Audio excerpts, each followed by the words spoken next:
Chapter 1. Awakening in Silk and Shadows. The first thing I noticed wasn't the silk sheets beneath my skin or the unfamiliar weight of diamonds around my throat. It wasn't even the masculine scent of bergamot and danger that clung to every breath I took in that opulent bedroom. It was the gun, chrome-plated and lethal. It rested on the mahogany nightstand beside a crystal tumbler of what looked like whiskey, catching the morning light streaming through floor-to-ceiling windows. My heart hammered against my ribs as I sat up, the Egyptian cotton sheet falling away to reveal I was wearing nothing but a black silk nightgown I'd never seen before. Where the hell am I? The bedroom was a study in masculine power. Dark wood paneling, leather-bound books lining the walls, and a massive four-poster bed that could have housed a small family.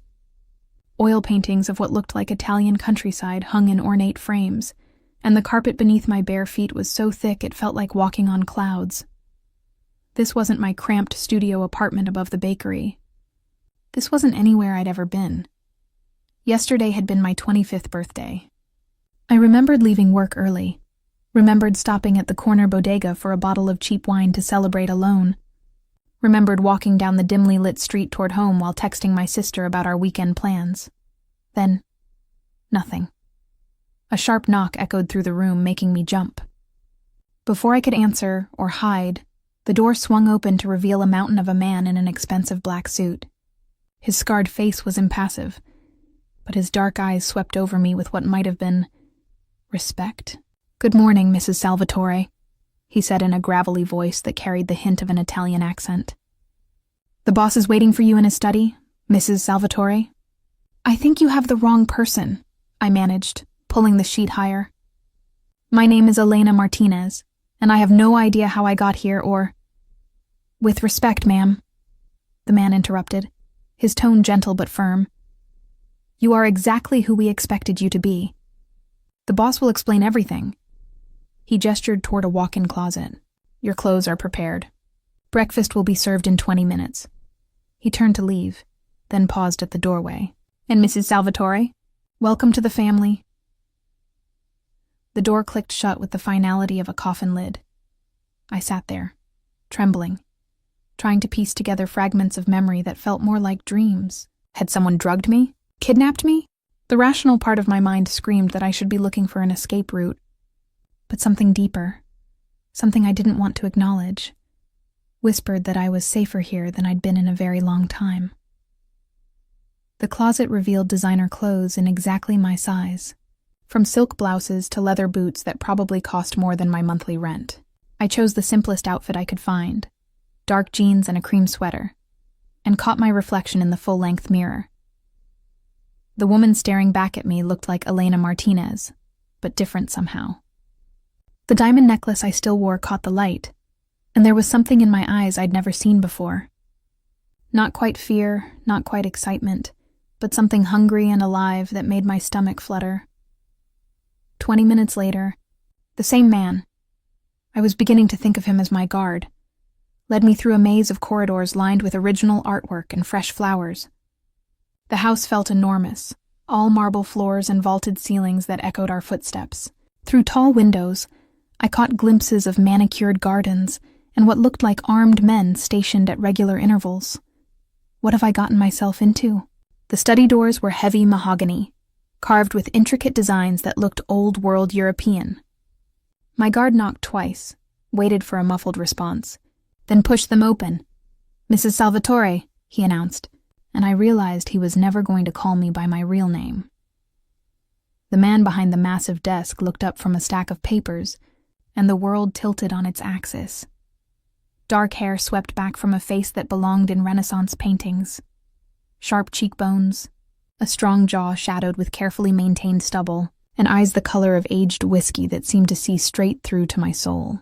He was younger than I'd expected, maybe mid-30s, wearing a black shirt rolled up to reveal forearms marked with intricate tattoos.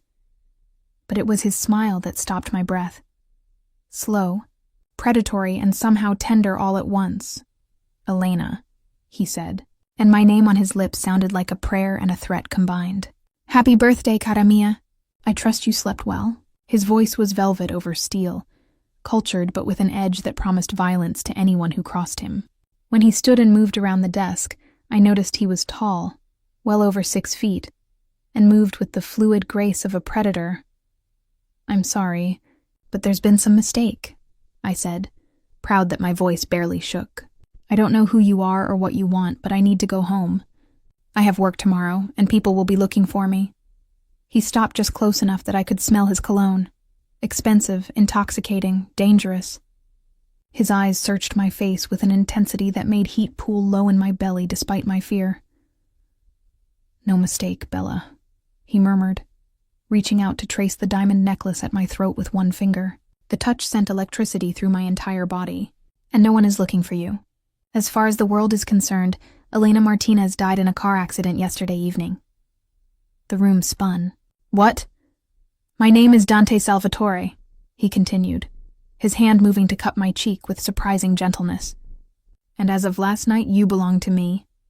The words should have terrified me. Instead, something dark and needy unfurled in my chest, and I realized with horror that part of me, a part I'd never acknowledged, wanted nothing more than to belong to this dangerous, beautiful man. What was wrong with me? Chapter 2. When the Dead Walk Among Demons. "You're insane," I whispered, jerking away from his touch. The loss of contact felt like tearing away part of my skin. "You can't just... People don't just disappear. My sister, my job, my landlord." "Your sister Rosa received a call this morning from the hospital," Dante said, settling back against his desk with casual elegance that somehow made him more intimidating. "She was told you were killed instantly when a drunk driver ran a red light. She's planning your funeral as we speak." The words hit me like physical blows. Rosa would be devastated. She'd blame herself for not insisting I stay home on my birthday, for letting me walk alone at night. The image of my little sister crying over my supposed death made my knees buckle. Dante was beside me instantly, his arm around my waist, guiding me to a leather chair that probably cost more than my car. His touch was firm but careful, like handling something precious and breakable. "Why?" I managed through the tightness in my throat. "What could you possibly want with me? I'm nobody special. I work at a bakery, I live paycheck to paycheck, I've never even gotten a speeding ticket." "You're special to me," he said simply, crouching down so we were eye level. "And that makes you the most important person in this city." His fingers traced along my jaw, and I hated how my body responded. Pulse racing, skin heating, breathing becoming shallow. This man had stolen my life, my identity, everything I'd ever known, and my traitorous body still wanted to lean into his touch. "I don't understand any of this," I said. "Yesterday I was Elena Martinez, Baker's assistant. Today I'm supposedly dead and married to a man I've never met. How is that possible?" Something shifted in his expression, a flicker of what might have been guilt. "The marriage certificate was filed 3 months ago. Perfectly legal, witnessed, and notarized. As far as the state of New York is concerned, we've been husband and wife since June." "That's impossible." "I would have remembered, would you?" His thumb brushed across my lower lip, making my breath catch. "Tell me, Elena, what do you remember about the night of June 15th? The date meant nothing to me at first. Then slowly fragments surfaced. I'd been walking home from work late, exhausted from a double shift. There'd been rain, making the streets slick and empty. A black car had pulled up beside me, and someone had rolled down the window. "You offered me a ride," I breathed, the memory crystallizing. "It was pouring rain, and you said you'd see me walking this route every night for weeks. You seemed safe." His smile was sharp as a blade. "Very good, Kara. What else?" More pieces fell into place, each one making less sense than the last. The ride in his luxury sedan, heated seats and soft music. We'd talked, about books, about dreams, about how lonely the city could be at night. He'd been charming, funny, nothing like the dangerous predator sitting before me now. "You took me to dinner," I whispered. "That little Italian place in Little Italy. We talked for hours." 4 hours and 37 minutes, he corrected. "You had the osso buco. You laughed at my stories about growing up with 3 sisters. You told me about your mother's lullabies and how you learned to bake from your grandmother." The intimacy of those details terrified me. He'd listened, remembered everything. But that night felt dreamlike now, soft around the edges in a way that didn't make sense. What did you do to me? I gave you what you needed, he said, standing and moving to pour himself a drink from a crystal decanter. Safety, security, a life where no one could hurt you again. I wasn't being hurt, weren't you? He turned back to me, whiskey glass in hand, and his eyes held a knowledge that made my stomach clench. Miguel Santos ring any bells, Elena?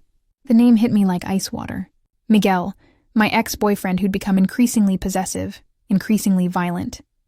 Who'd broken my ribs 6 months ago and sworn he'd kill me if I ever tried to leave him. Who I'd been hiding from ever since. Changing my schedule, taking different routes home, always looking over my shoulder. How do you know about Miguel? I know everything about you, Dolcezza. I know he put you in the hospital twice. I know you've been living in fear for months, jumping at shadows, barely sleeping. Dante's voice turned deadly soft. I know he was planning to corner you on your birthday. In fact, he was waiting outside your apartment building yesterday when my men collected you. Your men were under strict orders to be gentle. The drugs in your system were mild, just enough to keep you calm during the transition. You were never in danger from us. My head spun trying to process this. So you kidnapped me to protect me from my ex-boyfriend? I claimed what was already mine, he corrected, moving closer. The moment you got in my car 3 months ago, you became mine to protect. The marriage certificate was just a formality. I never agreed to marry you, didn't you? He pulled out his phone, swiped to a video, and held it out to me. On the screen, I watched myself in what looked like a small chapel. I was wearing a simple white dress I'd never seen before, standing next to Dante in front of an officiant. But it was my face that shocked me. I looked happy, glowing, laughing as Dante slipped a ring onto my finger. I don't remember this, I whispered. The human mind has ways of protecting itself from trauma, he said gently. Sometimes it buries memories that are too overwhelming to process. What trauma? You're saying I married you willingly and then just forgot? I'm saying you've been living in survival mode so long, you forgot what it felt like to be truly safe. That night, for a few hours, you remembered. You let yourself imagine a life without fear. His words resonated with something deep in my chest. A longing I'd buried so completely I'd forgotten it existed. The video showed me kissing him at the altar. Not the desperate kiss of someone being forced, but the tender, hopeful kiss of a woman in love. But I didn't remember loving him. I didn't remember any of it. Miguel, I said suddenly. If he was waiting for me yesterday, he won't be waiting anymore. Dante said quietly. The way he said it, flat and final, made my blood run cold. What did you do? What I do to anyone who threatens what's mine. Before I could process the implications of that statement, a sharp knock interrupted us. The same guard from earlier entered without waiting for permission, his face grim. Boss, we have a problem. The Torino family is asking questions about the girl. They know she's here. Dante's entire demeanor shifted, the tender husband disappearing behind the mask of a deadly predator. How many? 12 cars spotted in the area. More coming! Lockdown protocol! Now! As alarms began wailing somewhere in the distance, Dante turned to me with eyes that held no warmth, no gentleness, only lethal calculation. Welcome to my world. Elena, he said, pulling the gun from his waistband with practiced ease. I hope you're ready to learn what it really means to be a Salvatore. Chapter 3. Blood, Bullets, and Broken Prayers. The transformation was terrifying to witness. One moment Dante had been the man who remembered how I liked my coffee, who'd listened to my grandmother's stories with genuine interest. Now he moved with lethal precision, barking orders in rapid Italian while his men responded with military efficiency. Take her to the safe room, he commanded the guard. Marco. I'd learned his name was, without looking at me. No. The word left my mouth before I could stop it. Dante's head snapped toward me, amber eyes blazing with barely controlled fury. This is not a negotiation, Elena. The Torinos are animals, and if they get their hands on you, then don't let them. I stood on shaking legs, surprising myself with my steadiness. But I'm not hiding in some panic room while you fight a war I apparently caused.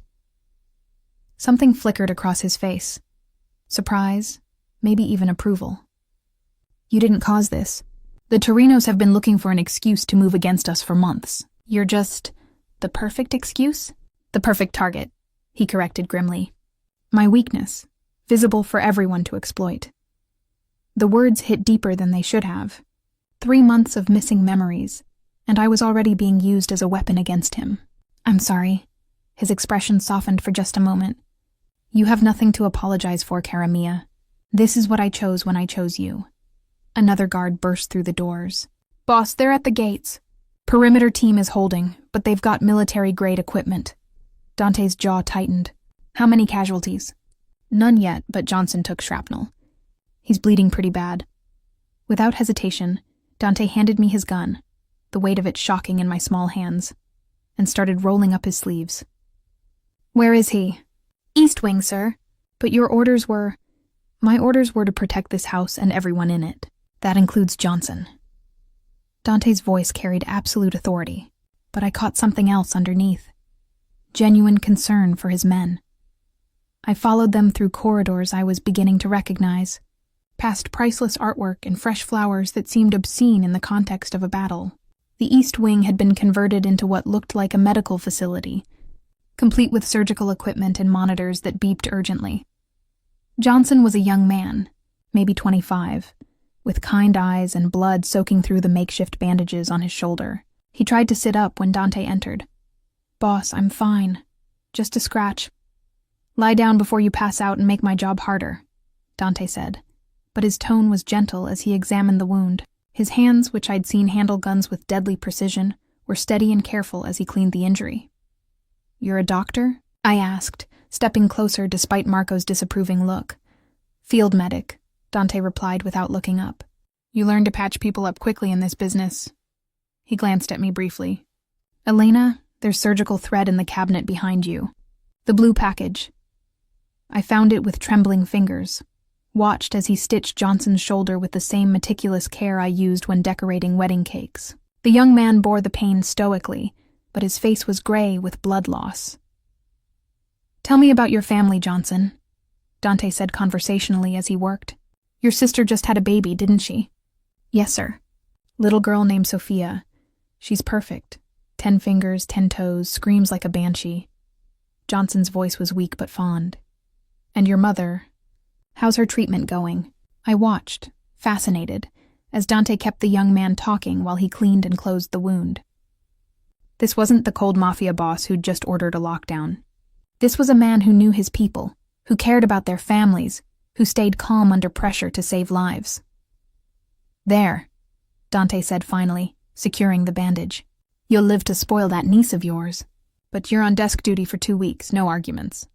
Boss, I need someone I trust watching the security feeds anyway. The Torinos didn't just show up here by accident. Dante's expression darkened. Someone told them about Elena. The implications of that hit me like a slap. Someone in Dante's organization had betrayed him. Betrayed us.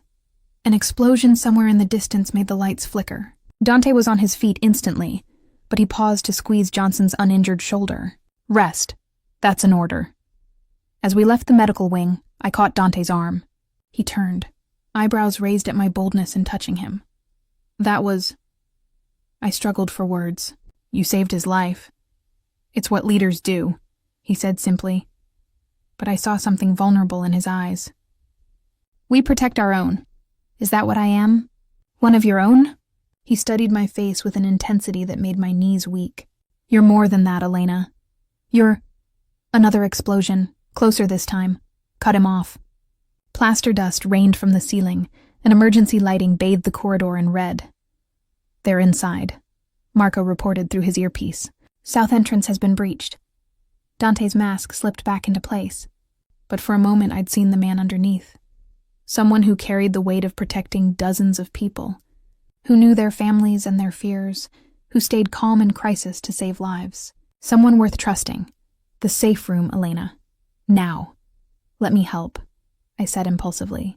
You can stay alive, he said fiercely, gripping my shoulders. You can let me do what I need to do without worrying that you'll be caught in the crossfire. His thumb brushed across my cheek, and I realized I was crying. When had that started? I don't want to hide while you fight, I whispered. and I don't want to live in a world without you in it, he replied, so quietly I almost missed it. Please, Dolcezza, give me this. The endearment, spoken with such raw honesty, broke something inside my chest. I nodded, not trusting my voice. Marco stepped forward to escort me, but Dante caught my hand. In one fluid motion, he pulled me against him and kissed me. Not the gentle kiss from our supposed wedding video, but something desperate and claiming and terrified. When he released me, his forehead rested against mine. When this is over, he murmured, we're going to talk about everything. About the missing memories, about what happened between us, about why you married me. And if you don't make it through this, his smile was sharp and feral, then the Torinos don't know me very well. As Marco led me toward safety, I looked back to see Dante checking his weapons with practiced efficiency. But his eyes found mine across the corridor, and for just a moment, the dangerous Mafia boss disappeared entirely. What I saw instead was a man terrified of losing the one thing that mattered more to him than power. More than money, more than his own life, he was terrified of losing me, and God help me, I was terrified of losing him too. Chapter 4. The Mother's Gambit. The safe room was a fortress within a fortress. Steel-reinforced walls, independent air supply, and enough provisions to last weeks. But all the security in the world couldn't quiet the sound of gunfire echoing through the mansion above me. I paced the small space like a caged animal, Dante's gun still heavy in my hands. Marco stood guard by the door, his earpiece crackling with updates that grew increasingly grim. East wing secure, south entrance holding, kitchen compromised. Each report made my chest tighten. Where was Dante? Was he hurt? The not knowing was torture. How many men does he have? I asked Marco, desperate for distraction. 43 in the house, another 60 on the grounds, he replied without taking his eyes off the monitors. The boss runs a tight operation, and the Torinos? Marco's jaw clenched, enough to make this interesting. On the security feeds, I could see muzzle flashes lighting up the gardens like deadly fireworks. Men in expensive suits moved through shadows with military precision, and I realized this wasn't just a mafia war. This was a coordinated assault on everything Dante had built. Why now? I wondered aloud. Why come after him when he's strongest? Because he's not strongest, a familiar voice said from behind us. I spun around to see a woman emerging from what I'd thought was a solid wall, a hidden entrance I'd missed entirely. She was perhaps 60, with silver hair pulled into an elegant chignon, and intelligent dark eyes that reminded me startlingly of Dante's. Marco's hand went to his weapon. Mrs. Salvatore, you should be in the East safe room. Nonsense. I needed to meet my new daughter-in-law. Her smile was warm but sharp as she approached me. I'm Francesca Salvatore, Dante's mother. The family resemblance was unmistakable now. The same aristocratic bone structure. The same way of moving like they owned whatever space they occupied. But where Dante projected controlled danger, his mother radiated the kind of power that came from decades of surviving in a world that tried to crush strong women. I don't understand what you meant, I said carefully. About Dante not being strongest. Francesca's expression grew serious. My son commands respect through fear and loyalty, but he's never been vulnerable before. Never had something he couldn't bear to lose. Her eyes fixed on me. Love makes even the most powerful men weak, Kara. And his enemies know it. The words hit like ice water. You're saying this is my fault. I'm saying this was inevitable the moment you walked into his life. She moved to the monitors, studying the feeds with a strategist's eye. The question is whether you'll be his salvation or his destruction. Before I could respond, an explosion much too close shook the entire room. Dust rained from the ceiling, and several monitors went dark. They're in the main house, Marco reported grimly. Boss is falling back to the central corridor. On the remaining screens, I could see Dante moving with lethal grace, his men covering his retreat. But there were too many attackers, and they kept coming. My heart stopped as I watched him take cover behind a marble pillar, blood staining his white shirt. He's hurt, I breathed. Francesca followed my gaze. Shoulder wound. He's had worse. How can you be so calm? That's your son out there! And panicking won't help him. She turned to face me fully. But you might. I don't understand.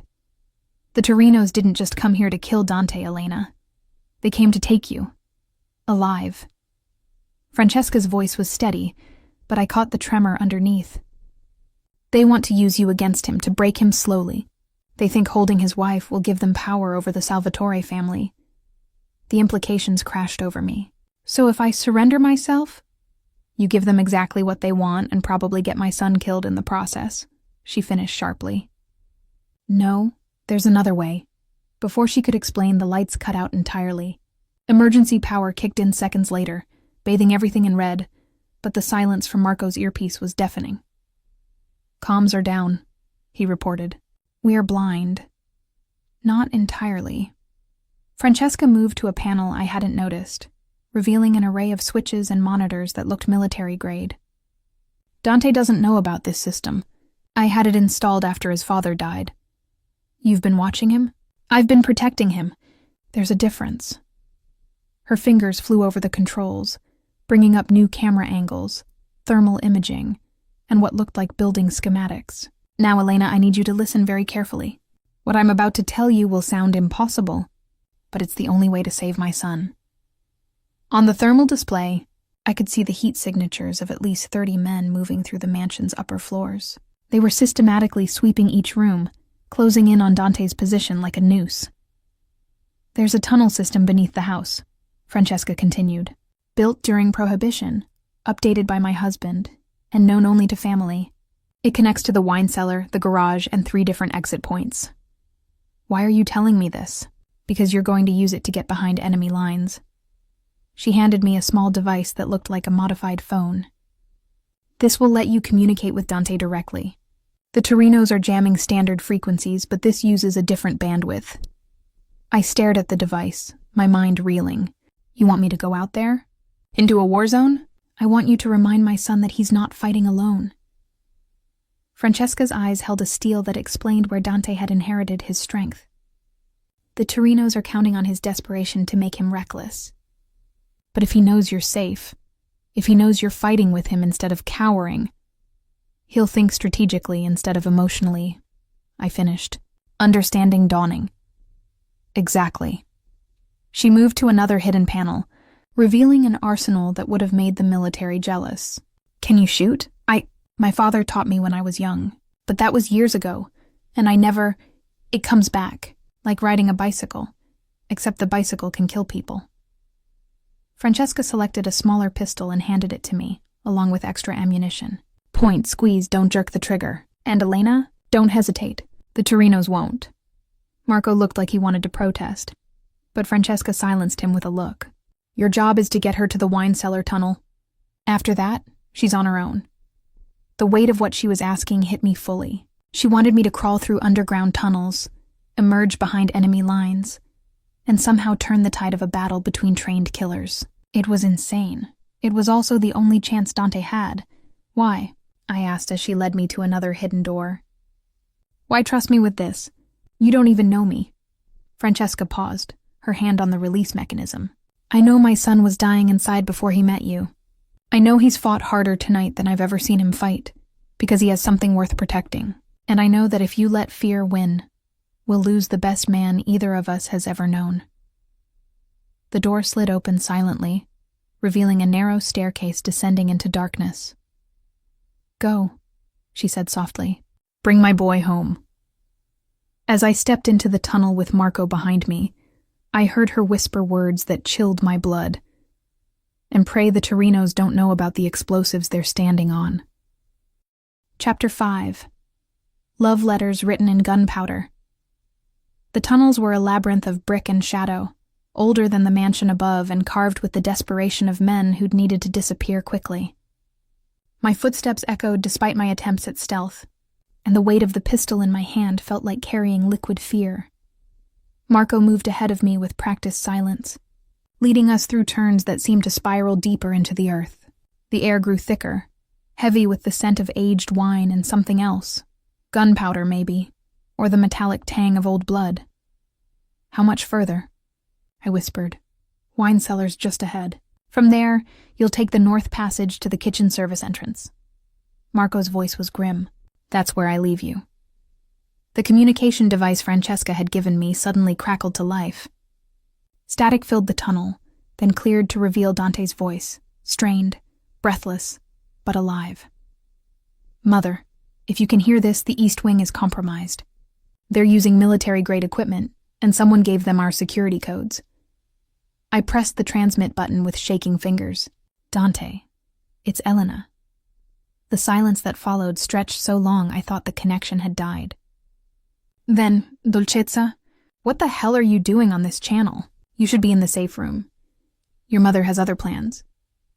I tried to keep my voice steady as we reached the wine cellar. Thousands of bottles lined the walls like sleeping sentinels, and the air here was cool, almost peaceful. If not for the distant sound of gunfire, it could have been romantic. Elena, listen to me very carefully. Dante's voice was tight with control. Whatever my mother told you to do, ignore it. Get back to the safe room now. I'm not abandoning you. The words came out fiercer than I'd intended. Tell me where you are. North corridor, pinned down behind the main staircase. But Elena, I'm coming. No. The word was a command that seemed to echo through my bones. There are 12 men between you and me, all armed, all trained to kill. I won't let you won't let me? Something dangerous unfurled in my chest. I'm not your possession, Dante. I'm your wife. Even as I said it, the words felt strange, foreign, but also right. Whether I remembered marrying him or not, whether this was real or some elaborate kidnapping scheme, something fundamental had shifted inside me. This man was mine to protect, just as I was his. Cristo, he breathed, you're going to give me a heart attack. Only if the Torinos don't get you first. I was moving now, following Marco's directions through a passage that seemed to angle upward. I'm in the tunnels. Where exactly are you positioned? A burst of gunfire through the comm made my blood freeze. When Dante's voice returned, it was rougher. Took another hit. Nothing serious, but I'm running low on ammunition. Dante, I need you to understand something. Cara mia. His voice dropped to an intimate whisper that somehow carried more weight than his earlier commands. If something happens to me tonight, if the Torinos win, my mother will get you out. There are accounts in Switzerland, properties in Italy. You'll be safe. Stop talking like you're going to die. And you need to know, the memories you're missing. They're not gone because of trauma, Elena. They're gone because I asked you to forget. The words hit me like a physical blow. I stumbled, catching myself against the tunnel wall. What? You were so scared after Miguel, so broken. You said yes to marrying me. But you also said you wished you could forget the fear, forget the pain, start fresh. His voice cracked. So I found someone who could do that. A specialist who could edit memories, remove the trauma but leave everything else. My world tilted. You had my memories erased. Only the bad ones. Only Miguel and what he did to you. But something went wrong. You forgot our entire relationship instead. Forgot falling in love with me. Forgot choosing me. Forgot our wedding. A sound that might have been a sob. I was going to find a way to reverse it, but then the Torinos started moving, and I needed you safe first. I leaned against the cold brick, mind reeling. The gaps in my memory, the dreamlike quality of that first night with him, the way our supposed wedding video felt like watching someone else's life. It all made horrible sense. You should have told me. I should have done a lot of things differently. Another burst of gunfire. Closer now. But Elena, I need you to know. Everything you felt for me before was real. You chose me. You loved me. And if we both survive tonight, I'll spend the rest of my life earning that back. I found myself moving again, driven by something deeper than thought. The service entrance Marco had described was just ahead, a narrow door that would put me in the kitchen, behind enemy lines. Dante, I said softly, I may not remember falling in love with you the first time, but I think I'm falling in love with you now. The silence stretched between us, heavy with possibility and terror. Elena, he finally whispered, promise me something. Anything. Promise me that when this is over, When the Torinos are dead or gone, you'll let me court you properly. Let me take you to dinner, bring you flowers, show you who I am when I'm not fighting for our lives. Despite everything, the guns, the blood, the impossible situation, I found myself smiling. That sounds like a pretty good first date. Dio, I love you. The words were fierce, desperate.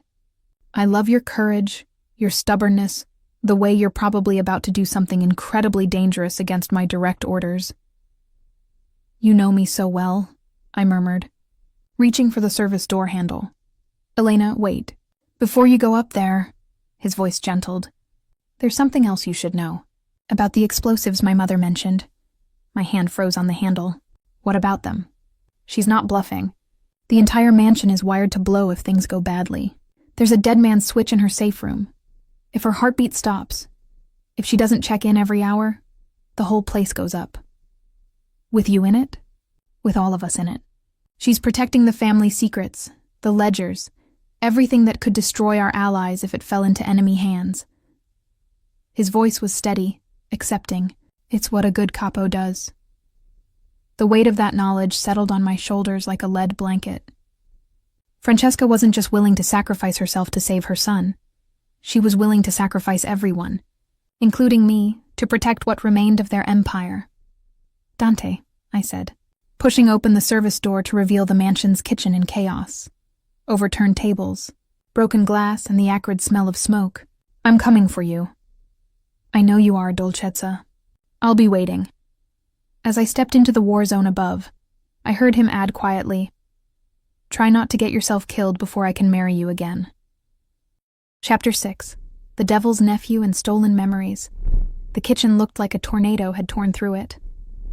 Copper pots scattered across marble floors, cabinet doors hanging from broken hinges, and blood, too much blood, splattered across the pristine white walls. I pressed myself against the doorframe, trying to steady my breathing while my eyes adjusted to the chaos. Voices carried from the main corridor. Harsh, commanding, speaking in rapid Italian that I only partially understood. But I caught enough. La moglie, find the wife. Viva, alive. They were hunting for me specifically. The knowledge should have terrified me, but instead, it sharpened my focus to a razor's edge. If the Torinos wanted me alive, that gave me an advantage they didn't know I had. I moved carefully through the debris, avoiding the broken glass that would announce my presence. The service hallway beyond the kitchen would take me toward the main corridor where Dante was trapped. But first I needed to understand what I was walking into. The communication device crackled softly. Elena, what's your position? Kitchen. I can hear them searching. I pressed myself against the wall as footsteps approached. How many in your immediate area? Too many. And Elena, there's something you need to know about. The device went silent. My heart hammered as I waited for his voice to return, but only static answered. Heavy footsteps entered the kitchen behind me. I held my breath, finger on the trigger of my pistol, as a man in an expensive suit picked his way through the wreckage. He was older than Dante's men, with silver threading through his dark hair and the kind of confidence that came from decades of violence. Bambina, he called softly in accented English. I know you're here. I can smell your fear. I remained frozen, watching him move closer to my hiding spot behind the industrial refrigerator. My name is Vincent Torino, he continued conversationally, and I have a proposition for you, Mrs. Salvatore. He knew where I was. The realization hit me like ice water. He was drawing this out, playing with me. You see, your husband killed my son 6 months ago. Shot him like a dog in the street over some business disagreement. Torino's voice hardened. But I'm not an unreasonable man. Eye for an eye, as they say. I could see his reflection in the stainless steel surface of the refrigerator. He was close now, maybe 10 feet away, his own weapon drawn but held casually at his side. Here's my offer, Kara. You come with me voluntarily, and I'll make Dante's death quick, painless even. You fight me, you hide, you make this difficult. He chuckled darkly. Well, let's just say I have men who enjoy their work a little too much. Counteroffer, I said, stepping out from behind the refrigerator with my gun trained on his chest. You leave my husband alone, and I won't put a bullet in your heart. Torino's eyebrows rose in genuine surprise. Then he smiled, the kind of smile that had probably been the last thing many people ever saw. Well, well, the little baker has teeth after all. More than you know. I don't think you understand the situation, Bambina. Even if you kill me, which you won't, I have 30 men in this house. Your husband is bleeding out behind a marble pillar, and my people are closing in on his position as we speak. He was trying to rattle me, but his words confirmed what I'd hoped. Dante was still alive. You know what I think? I kept my voice steady despite the adrenaline flooding my system. I think you're stalling. I think your 30 men aren't having as easy a time as you expected. Something flickered in his eyes. Uncertainty. Maybe even worry. And I think, I continued, taking a step closer, that you're down here in the kitchen instead of up there fighting because you're scared of what happens when Dante Salvatore stops playing defense. Torino's mask slipped entirely. You think your husband is some kind of god? He's just a man, Cara. A man who made the mistake of loving something he can't protect. Maybe. But you made the mistake of threatening someone he loves. The shot came from behind Torino, not from my gun. He dropped to the marble floor like a stone, blood pooling beneath his silver hair. I spun, weapon raised, to find Marco emerging from the service hallway. Marco, how did you... Service tunnels connect all through the house, he said grimly, moving to check Torino's pulse. Dead. Good. The relief flooding through me was so intense it made my knees weak. Is Dante alive, for now? Marco's expression was grim. But we've got bigger problems. Mrs. Salvatore's been monitoring communications and she picked up something you need to hear. He handed me a different device, this one showing a recorded conversation. I recognized one voice immediately, Vincent Torino. But the other, the Salvatore woman, is the key. Once we have her, Dante will do anything to get her back, even hand over the East Coast territories. And if he doesn't, then we kill him and take them anyway. But having his wife gives us leverage with the other families. They'll think twice about retaliating if we're holding their precious queen. The second voice continued. The security codes I gave you should get your men inside without triggering the main alarms. But be careful. Francesca Salvatore is more dangerous than her son in some ways. Don't worry about the old woman. By morning, the Salvatore family will be history. My blood turned to ice as recognition hit. The second voice, the one providing security codes and inside information, belonged to someone I'd heard just hours ago. Dr. Harrison, the specialist who'd supposedly erased my traumatic memories. He's the leak, I whispered. Marco nodded grimly. Gets worse. Mrs. Salvatore ran a background check after hearing this. Dr. Harrison doesn't exist, never has. The man who worked on your memories is Vincent Torino's nephew. He's been feeding them information for months. The implications crashed over me like a tidal wave. My memories, they weren't just erased incorrectly. They were deliberately scrambled. To make you more dependent on the boss, more easily controlled. Or at least, that was the plan. Marco's expression softened slightly. But you fell in love with him anyway, didn't you? Even with your memories compromised. I thought about the way Dante's touch made my skin sing, how his voice could calm my fears or set my blood on fire, about how I'd chosen to enter this war zone rather than hide in safety, and how the thought of losing him felt like losing a part of my soul. Yeah, I said softly. I did. The communication device crackled back to life. Dante's voice, strained but alive. Elena, where are you? Here, I said, pressing the transmit button. Dante, Dr. Harrison, I know. My mother just filled me in. His voice was tight with rage. That bastard not only scrambled your memories, he's been feeding the Torinos intel for months. Every security measure, every safe house, an explosion somewhere above us shook the entire kitchen.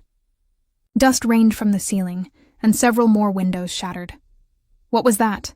I asked. Marco was already moving toward the main corridor. North Wing just went up. That wasn't part of Mrs. Salvatore's plan. Dante's voice cut through the static, urgent and commanding. Elena, listen to me. The Torinos aren't just here for you. They're here to destroy everything. They've got their own explosives, and they're going to bring down the whole mansion. With us in it? With everyone in it. including their own men if necessary. The sound of gunfire punctuated his words. This isn't just a kidnapping anymore, Dolcezza. This is a war of extinction. As if summoned by his words, more footsteps echoed in the service hallway. But these weren't the measured steps of Dante's men. These were the quick, urgent movements of people fleeing something. Marco, I said, raising my weapon. We need to move, now. He nodded, but before we could take a step, the kitchen door burst open. 3 Torino soldiers poured in, weapons raised, faces grim with the knowledge that their boss was dead and their mission was falling apart. The first one spotted me and smiled. The same predatory expression I'd seen on Vincent Torino's face. Well, he said. Mrs. Salvatore, you're coming with us. I raised my pistol, finger on the trigger, and thought about everything Dante had told me about choosing him, about the life we could have together if we survived this nightmare. Like hell I am, I said, and pulled the trigger. Chapter 7. When angels learn to kill, the first shot took down the soldier who'd called me Mrs. Salvatore. The recoil jolted through my arms, but my father's training kicked in. Sight picture, breathe, squeeze. The man dropped without a sound, surprise frozen on his face. Marco moved like lightning, his weapon barking twice in rapid succession. The other 2 soldiers fell before they could return fire, their blood mixing with Vincent Torino's on the pristine marble floor. Good shooting, Marco said, reloading with practiced efficiency. Your father teach you that? Among other things. My hands were shaking now, adrenaline and shock warring in my system. I'd just killed a man. The weight of that should have crushed me, but all I felt was grim satisfaction. He'd wanted to take me from Dante. He'd chosen his fate the moment he walked into this kitchen. Elena, Dante's voice crackled through the comm, urgent with worry. I heard shots. Are you hurt? I'm fine. 3 down in the kitchen. I stepped over the bodies, surprised by how steady my voice sounded. Where do you need me? I need you safe. But since that's apparently not happening... A burst of gunfire punctuated his words. North corridor, main staircase. And Elena, there are a lot more than 3. Marco led me through the service hallway, past portraits of Salvatore ancestors who seemed to watch our progress with dark, knowing eyes. The sounds of battle grew louder. Not just gunfire now, but the crash of breaking furniture, shouted orders in multiple languages, and underneath it all, something that made my blood run cold, screaming. How many men has Dante lost? I asked as we approached the main corridor. Marco's jaw tightened. Too many. But the boss, when he's protecting something he loves, he becomes something else entirely. Something the Torinos weren't prepared for. We reached a service door that would put us behind the main staircase. Through the frosted glass, I could see muzzle flashes lighting up the corridor like deadly lightning. Marco held up 3 fingers, then 2, then 1. We burst through the door into absolute chaos. The grand corridor that had been pristine hours ago was now a war zone. Marble columns were pockmarked with bullet holes, priceless artwork hung in shreds, and bodies, both Salvatore and Torino, lay scattered across the Persian carpets like fallen chess pieces. And in the center of it all, behind the massive marble staircase, was Dante. I barely recognized him. The cultured businessman who'd served me breakfast was gone, replaced by something primal and lethal. His white shirt was soaked with blood, some his, some not, and his movements were those of a predator who'd been backed into a corner. As I watched, he took down 2 attackers with clinical precision, then dove for cover as automatic weapons fire shredded the air where he'd been standing. Cristo, Marco breathed. He's magnificent when he's angry. Dante's eyes found mine across the battlefield, and for a moment, the chaos faded. Even at this distance, I could see the relief, the love, the absolute terror in his gaze. Then a Torino soldier stepped into my line of sight, weapon trained on Dante's position. I didn't think. I raised my pistol and fired. The soldier spun and fell, clutching his shoulder. Not a kill shot, but enough to save Dante's life. Now that, Dante's voice came through the comm, warm with approval despite the circumstances, was excellent marksmanship. Dolcezza. I'm full of surprises, I replied, already moving to a better position. What followed was the most terrifying and exhilarating 15 minutes of my life. Marco and I worked our way around the corridor's perimeter, using service passages and hidden alcoves to outflank the Torino forces. It wasn't heroic. It was brutal, efficient, and necessary. I discovered I was better at this than I'd ever imagined. Not just the shooting, but the thinking, the planning, the split-second decisions that meant the difference between life and death. Every time a Torino soldier threatened Dante, every time I saw blood on his clothes or heard him grunt in pain, something cold and calculating took over. These men had come to destroy my husband, my life, my future. I returned the favor with interest. 6 down on the east flank, I reported through the comm, reloading behind a marble statue of some long-dead Salvatore patriarch. 8 on the west, Marco added. But boss, we've got a problem. There are still too many, and they've got us surrounded. Copy that. Dante's voice was steady, but I could hear the exhaustion underneath. Elena, how many rounds do you have left? I checked my ammunition. Half a clip. Not enough. Marco, get her out of here. No. The word came out harsher than I'd intended. Dante, listen to me. Your mother said there were 43 men in the house, 60 on the grounds. How many have we taken down? A pause. Maybe 25 total. So we're outnumbered 3-1, possibly worse. I closed my eyes, thinking fast. But they don't know about the explosives, do they? Elena, what are you thinking? What I was thinking was insane. What I was thinking could get us all killed. What I was thinking might be our only chance. Your mother's dead man switch. What exactly triggers it? If her heartbeat stops? If she doesn't check in every hour, or... His voice trailed off as he realized where I was going. Or if she activates it manually. How long would we have? Elena, no. Absolutely not. How long, Dante? A long pause, filled with the sound of gunfire and distant explosions. 2 minutes. Maybe less. Enough time to get to the garage. If we ran like hell and didn't stop for anything. His voice was tight with understanding and terror. But Elena, if we don't make it, then we die together instead of apart. I keyed the comm again. Mrs. Salvatore, if you can hear this, I need you to do something that's going to sound crazy. Francesca's voice came through clearly, calm as if she were discussing the weather. I'm listening, Cara. In exactly 60 seconds, I need you to blow this place to hell. The silence that followed was deafening. Then, incredibly, Francesca laughed. I knew I was going to like you, she said. 60 seconds, starting now. The next minute was pure chaos. Dante emerged from behind the staircase like an avenging angel, cutting down anyone between him and the garage entrance. Marco provided covering fire while I ran, my heels clicking against marble as I sprinted toward the man I loved. 30 seconds. Francesca's voice rang through the comm. Dante caught me as I reached him, his arm going around my waist as we ran. Behind us, Torino soldiers shouted in confusion and alarm. They'd finally figured out something was wrong, but too late. 20 seconds. The garage door was just ahead. Marco was already there, starting one of the armored vehicles. Dante practically threw me into the passenger seat before diving in himself. 10 seconds! Dio, I hope you're clear. Marco floored the accelerator just as the world exploded behind us. The mansion, that beautiful, deadly fortress where I'd learned to love a dangerous man, disappeared in a pillar of fire and smoke that lit up the night sky like a second sun. The shockwave hit our vehicle like a giant's fist, sending us skidding across the gravel drive. When the world stopped spinning, I found myself in Dante's arms in the back seat, both of us breathing hard and covered in dust and blood. Are you hurt?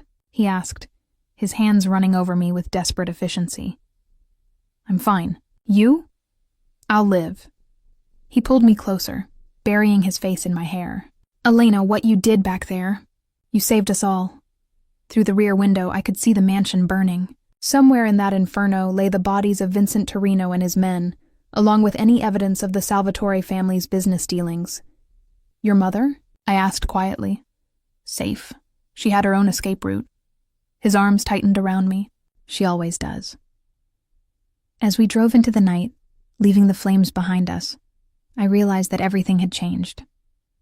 The woman who'd woken up confused and frightened in Dante's bed was gone, burned away in the crucible of battle. In her place was someone harder, stronger, more dangerous, someone worthy of being Dante Salvatore's wife. Chapter 8.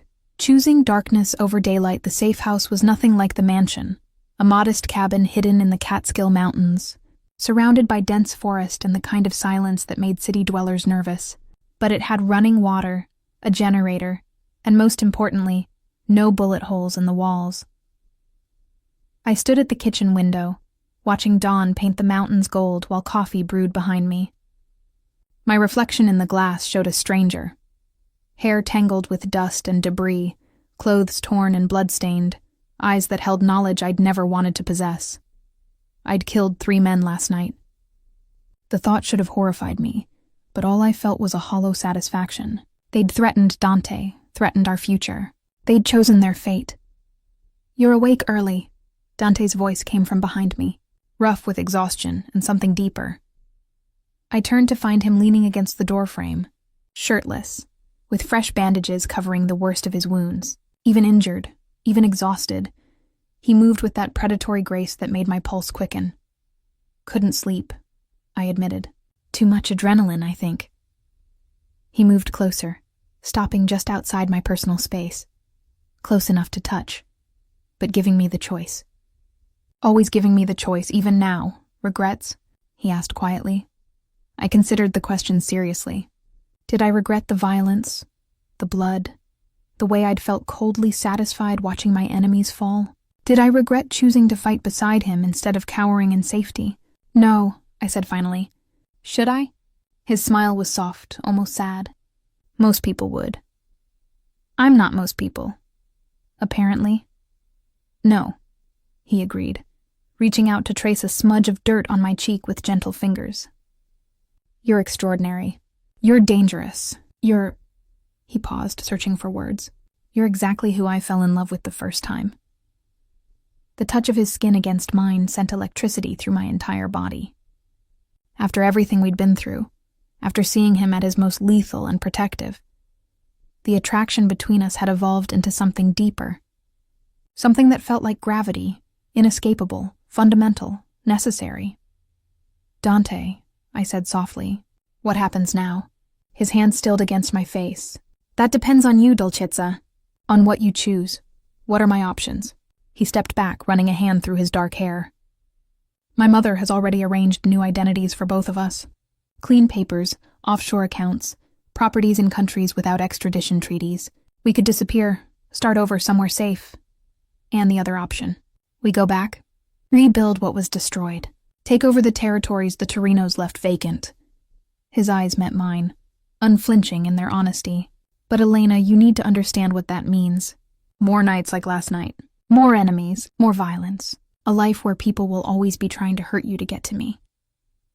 I moved to the coffee maker, pouring 2 cups with hands that barely trembled.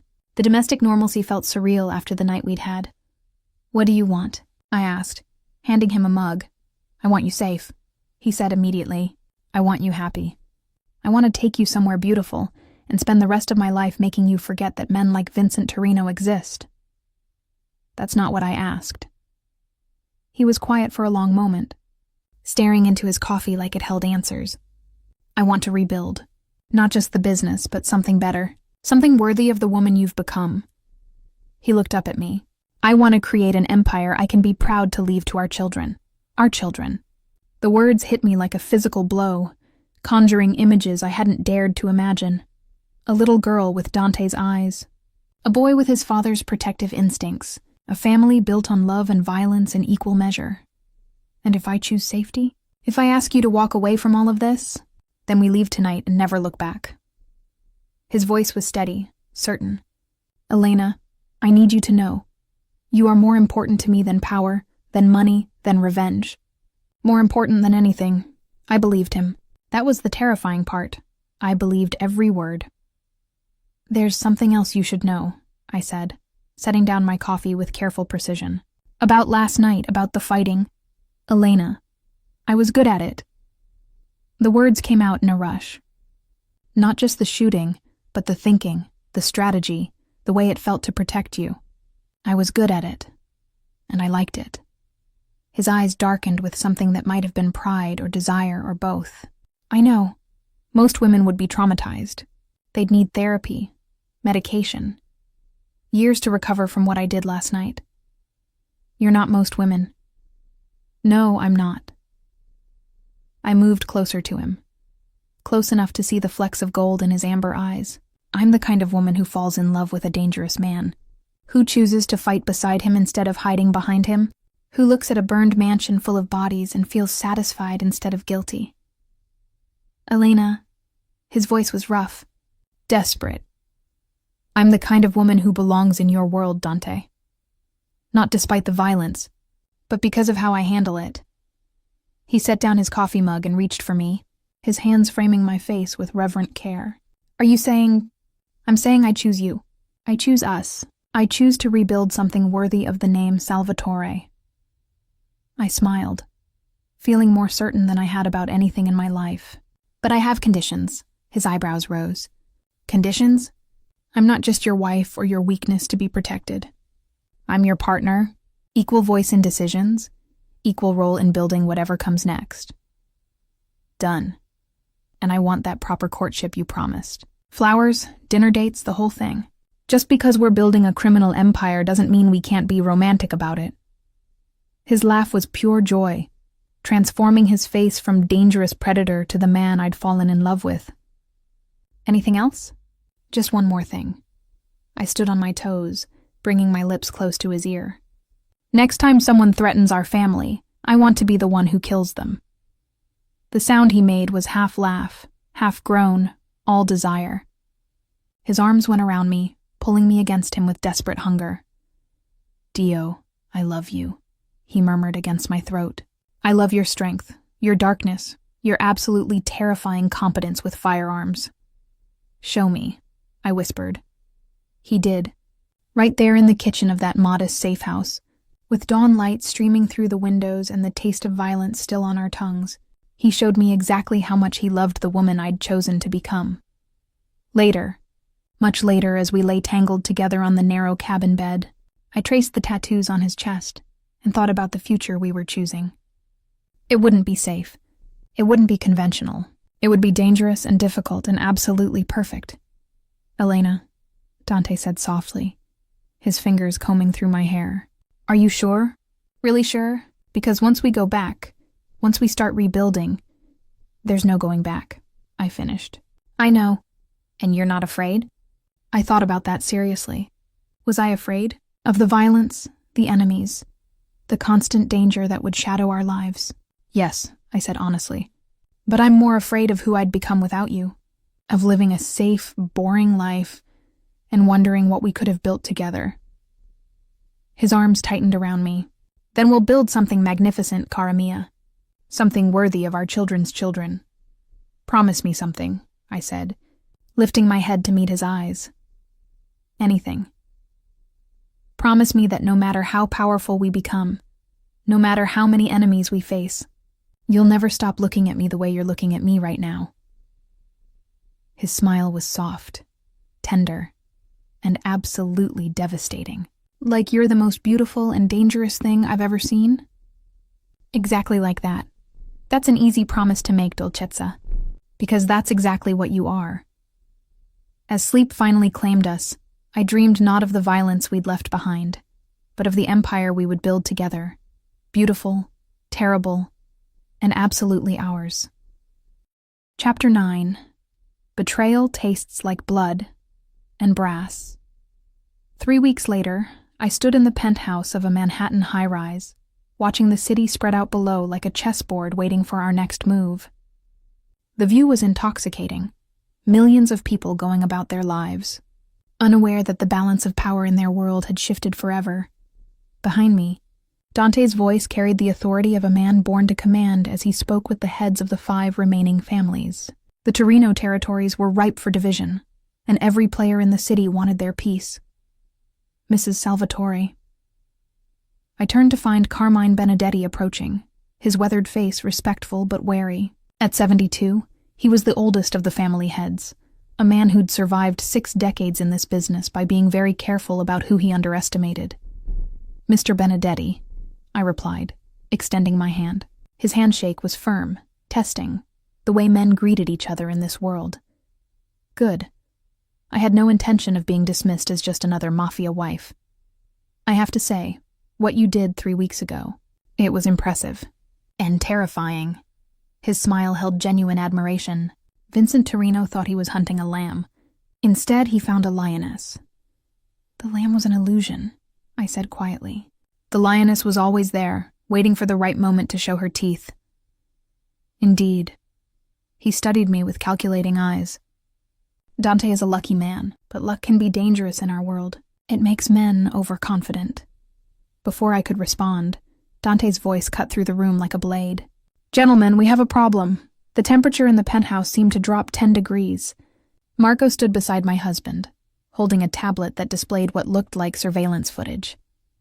The other family heads, Benedetti, Romano, and Castellano, moved closer, their conversations dying instantly.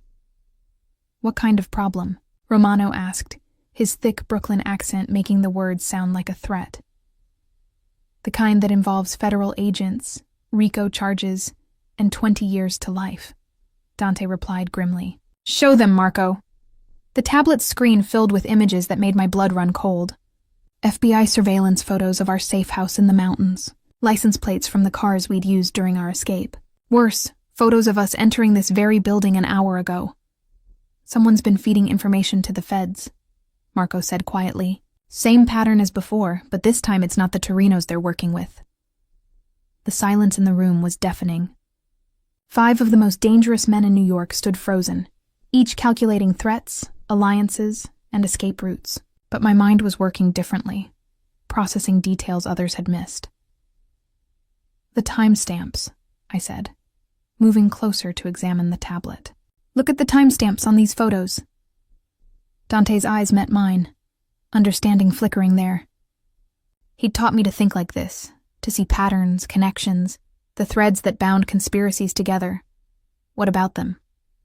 Castellano demanded. They're too perfect, I explained, my voice steady despite the adrenaline flooding my system. Surveillance photos showing us arriving at the safe house within minutes of our actual arrival.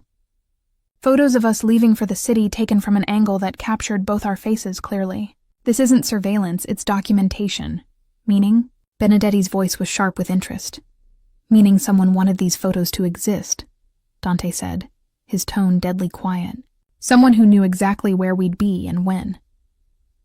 I was already moving toward the windows, my training from the past 3 weeks kicking in. Dante had taught me to always check escape routes, to never enter a room without knowing how to leave it alive. How many ways out of this building? I asked Marco. 3. Main elevator, service elevator, and emergency stairs. But Elena, if the feds are... They're not here yet, I interrupted, still staring out at the city. Something was wrong with the street below. Too many black sedans. Too many men in suits trying to look casual. But they will be, soon. As if summoned by my words, Dante's secure phone buzzed. He answered it without taking his eyes off me, a habit he'd developed since the night we destroyed the mansion. Always watching, always protecting, always ready to die for what mattered most to him. See? His face went white as he listened. How many? When? Merda. He ended the call and looked at each family head in turn. Francesca just intercepted federal communications. They're moving on all of us. Simultaneous raids in 15 minutes. The room exploded into motion. Romano was already heading for the stairs while Castellano barked orders into his phone. But Benedetti remained still, his ancient eyes fixed on me with something that might have been approval. You knew, he said. Before the call, you already knew. I felt it, I replied honestly. Something was wrong with the timing, the positioning. This whole meeting was a trap. Then why come? I looked at Dante, who was coordinating escape routes with Marco, while keeping one eye on me. Because sometimes you have to walk into a trap to find out who set it. Understanding dawned in Benedetti's eyes. You know who the informant is. I have suspicions. I moved to Dante's side, lowering my voice. The federal agents aren't here to arrest us, are they? They're here to protect someone. His jaw tightened. What are you thinking? I'm thinking about who suggested this meeting. Who insisted it had to be today, in this building, at this time. I glanced around the room at the remaining family heads. Who knew exactly which route we'd take to get here? Romano, Dante breathed. Not Romano. I kept my voice calm, professional, even as my heart hammered against my ribs. Someone closer. Someone who's been with us since the beginning. Dante's eyes widened as the pieces fell into place. His gaze moved to Marco, who was still coordinating with his men, his back turned to us as he spoke rapidly into his earpiece. No, Dante whispered. He saved our lives. He fought beside us. He also knew every detail of our security protocols, I interrupted gently. He had access to all our safe houses, all our plans. And he was the one who insisted on coming here today, remember? Said it was necessary to meet on neutral ground. The betrayal hit Dante like a physical blow. I could see it in his face. The trust shattering, the memories recontextualizing, the dawning realization that the man he'd considered a brother had been selling them to the highest bidder all along. Marco turned then, as if sensing our attention. His scarred face showed confusion at first, then understanding, then resignation. How long have you known? He asked quietly. About 30 seconds, I replied. How long have you been planning to kill us? His smile was sad, almost fond. I was hoping it wouldn't come to that. The feds promised protection if I delivered you both alive. Why? Dante's voice was hollow, broken in a way that made my chest ache. Because Vincent Torino was my cousin, Marco said simply. Because family matters more than loyalty. Because some betrayals can never be forgiven. He was reaching for his weapon when I shot him. The sound was deafening in the enclosed space. Marco dropped to the expensive carpet, clutching his shoulder. The same shoulder Dante had so carefully tended weeks ago. Next time aim for the heart, Benedetti said approvingly. Next time I will, I replied, keeping my weapon trained on the man who'd tried to destroy everything we'd built. Dante moved to my side, his arm sliding around my waist in a gesture that was both protective and possessive. We need to go. Now. Together, I said firmly. Together, he agreed. As sirens wailed in the distance and federal agents stormed the building below, we disappeared into the New York underground, not as the naive baker and dangerous Mafia boss who'd met months ago, but as partners, equals, two halves of something more dangerous than either could ever be alone. The real war was just beginning. Chapter 10. Empire of Two Hearts.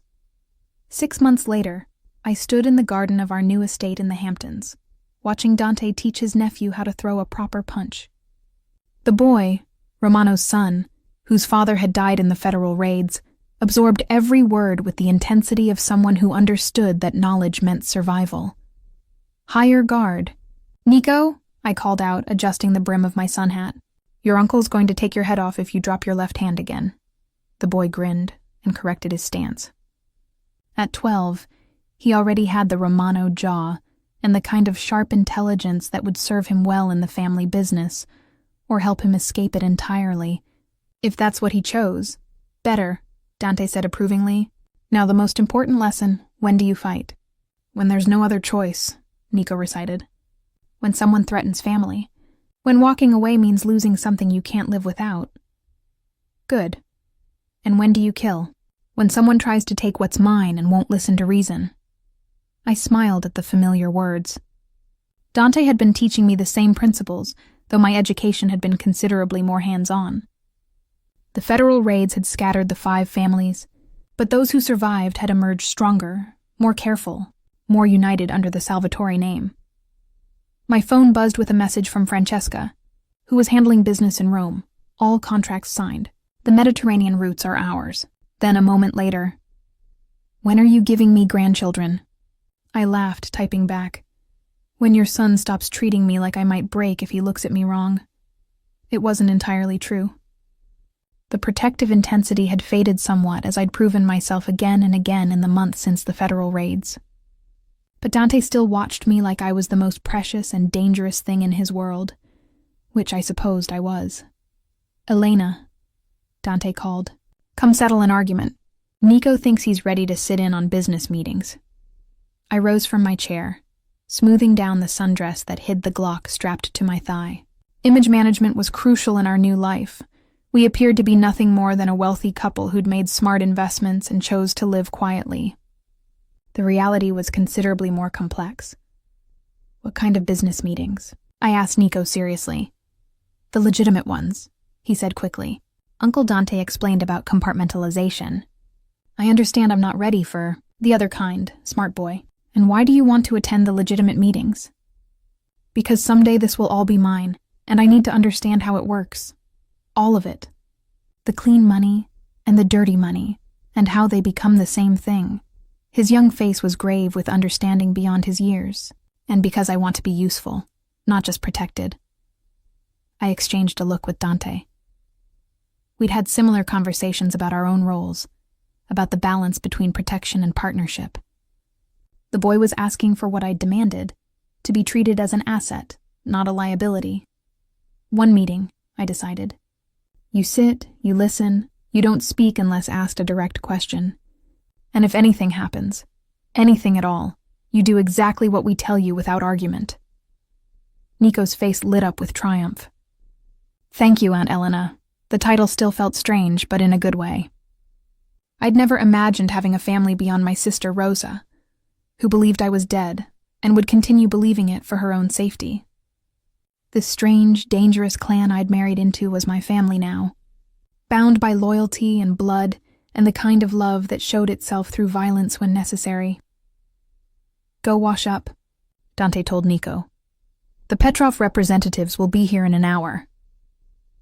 As the boy ran toward the house, Dante moved to stand behind me, his arms encircling my waist as we watched the sunset paint the sky in shades of gold and crimson. You're good with him, he murmured against my ear. He reminds me of someone, I replied, leaning back into his warmth. Stubborn, protective, convinced he knows what's best for everyone around him. I have no idea who you could possibly mean. His lips found the sensitive spot below my ear, making me shiver despite the warm evening air. Are you happy, Dolcezza? Really happy? It was a question he asked me regularly, usually in quiet moments like this when the business of running a criminal empire faded into the background. He still couldn't quite believe I'd chosen this life willingly, that I thrived in the violence and complexity instead of merely surviving it. Ask me again in 50 years, I said, turning in his arms. When we're old and gray and still trying to keep our grandchildren from killing each other. His smile was soft, tender, the expression he reserved only for me. I love you, Elena Salvatore. I love your strength, your darkness, your absolutely terrifying competence in board meetings and firefights alike. Just the competence? I teased. I love everything. His hands framed my face with reverent care. I love that you chose me. I love that you choose me again every day, despite knowing exactly what that choice means. What it means, I said, standing on my toes to brush my lips against his, is that I get to build something extraordinary with the most dangerous and beautiful man I've ever known. And what are we building exactly? I thought about that as I looked out over our estate. The legitimate businesses and hidden arsenals, the charitable foundations and offshore accounts, the careful balance of respectability and ruthlessness that defined our new empire. A legacy, I said finally. Something worthy of the Salvatore name. Something that will protect the people we love and destroy anyone who threatens them. And if the feds come again, if we have to run, fight, disappear, then we do it together. I smiled, feeling the weight of the engagement ring he'd given me properly this time. With flowers, candlelight, and a proposal that lasted 3 hours because he kept stopping to list all the reasons I should say no. That's what partners do. His kiss was soft, reverent, full of promises and possibilities. When he pulled away, his eyes held the same mix of love and possession that had terrified and thrilled me from the very beginning. Together, he agreed, as we walked, back toward the house, toward business meetings and family, dinners and the 1,000 small compromises that made up a life. I reflected on the journey that had brought me here.